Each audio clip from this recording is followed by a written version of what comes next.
Hello, welcome to our presentation on digital citizenship, experimentation phase, brought to you by Team Jan. Meet our end users. We surveyed students in elementary school, middle school, and in high school. In elementary school, students were aware of the internet and realized that we communicate via the internet. And in doing so, there is a level of security such as a need for a password. However, most, if not all, were unaware of what it meant to be a digital citizen. Although these students are in elementary school, they do have access to the internet in school and outside of school.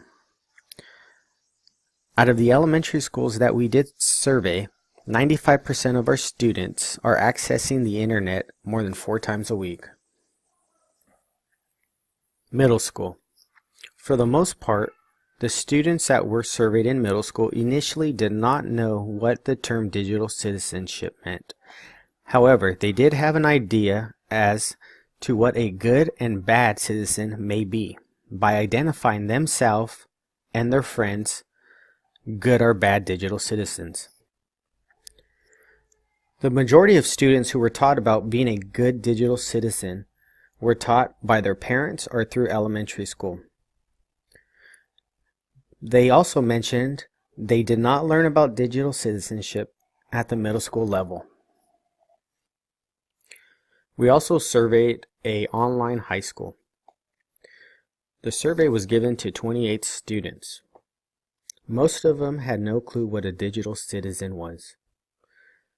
This is very alarming to me because these students do most of their work in an online setting.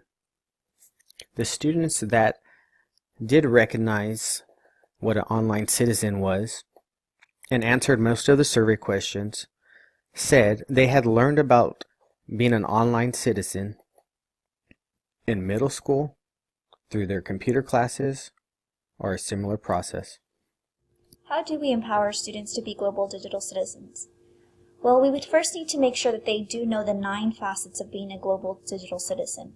The 9 facets are digital access, digital commerce, digital communication, digital literacy, digital etiquette, digital law, digital rights and responsibilities, digital health and wellness, and digital security.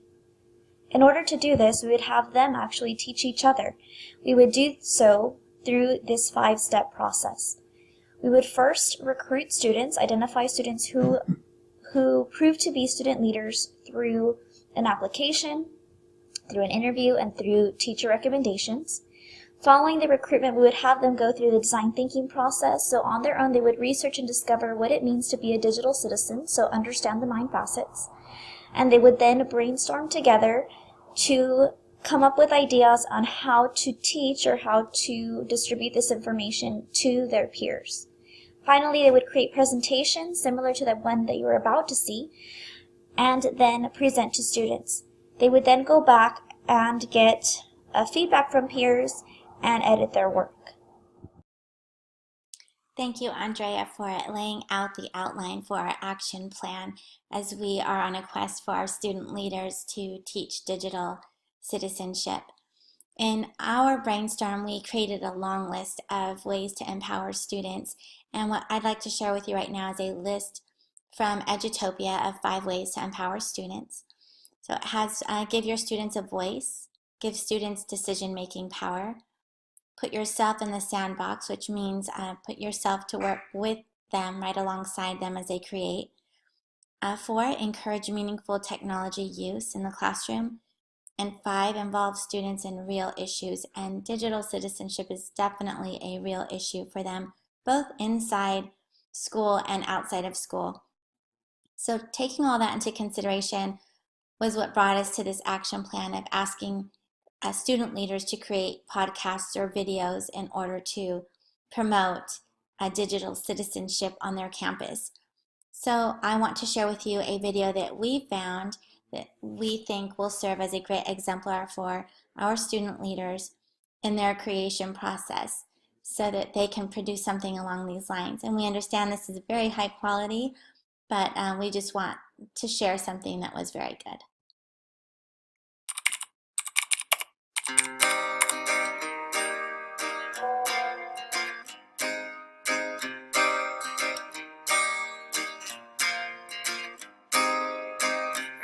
fly away with me. Lost souls in revelry. Running wild, running free. Too quick, you and me. I said, yeah, living like we're renegades. Yeah, yeah, living like we're renegades.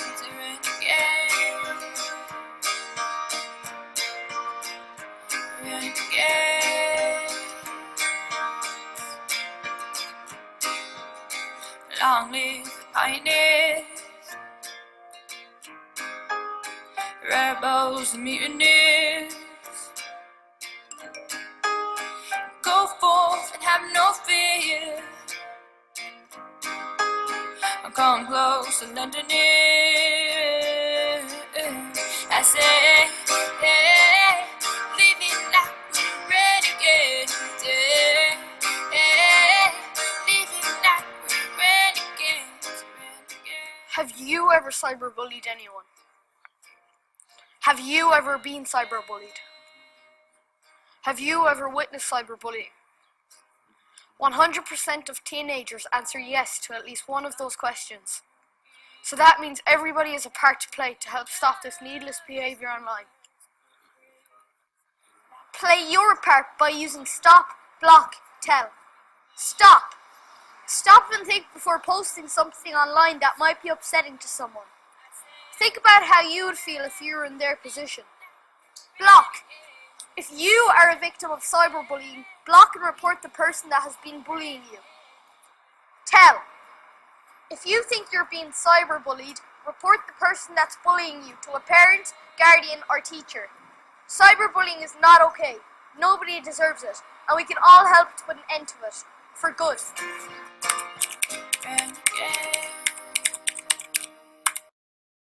So that is something that we wanted to share so that it would serve, like I said, as an exemplar in hopes that our students could create something along those lines.